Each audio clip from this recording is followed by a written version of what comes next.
પુરુષોત્તમ માસ અધિક માસની કથા હિન્દુ ધર્મમાં ખૂબ જ મહિમા ધરાવે છે. જ્યારે પંચાંગ મુજબ દર વધારાનો મહિનો આવે છે ત્યારે તેને અધિક માસ કહેવામાં આવે છે. આ મહિનાને ભગવાન કૃષ્ણે પોતાનું નામ આપ્યું હોવાથી તેને પુરુષોત્તમ માસ પણ કહેવાય છે. અહીં આ પવિત્ર માસની ટૂંકી અને મર્મસ્પર્શી કથા છે. ચોટોક. એક ગામમાં ગરીબ પરંતુ ખૂબ ભક્તિવાન સ્ત્રી રહેતી હતી. તે દરરોજ ભગવાનનું નામ લેતી અને દીવો પ્રગટાવતી. અદક મહિનો શરૂ થયો ત્યારે તેણે સંકલ્પ કર્યો કે આખો ભક્તિ અને ઉપવાસ કરશે. ગામના લોકો તેનો મજાક ઉડાવતા હતા, પણ સ્ત્રીએ વિશ્વાસ છોડ્યો નહીં. દરરોજ સવારે વહેલા ઉઠીને સ્નાન કરતી, ભગવાનની આરતી કરતી અને ગરીબોને ભોજન આપતી. એક દિવસ ભગવાને વૃદ્ધ સાધુનું રૂપ લઈને તેની પરીક્ષા લીધી.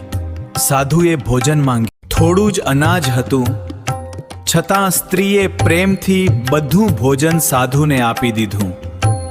સાધુ ખુશ થયા અને આશીર્વાદ આપ્યો, તારા ઘરમાં ક્યારેય અન્ન અને સુખની કમી નહીં રહે.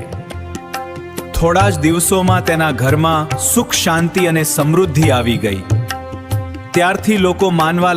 મિત્રો, અદક મહિનો આપણને ભક્તિ, દયા અને સારા કર્મો કરવાની પ્રેરણા આપે છે. જો તમને આ કથા ગમી હોય તો વિડીયોને લાઈક કરો, શેર કરો અને ચેનલ સબસ્ક્રાઇબ કરવાનું ભૂલશો નહીં.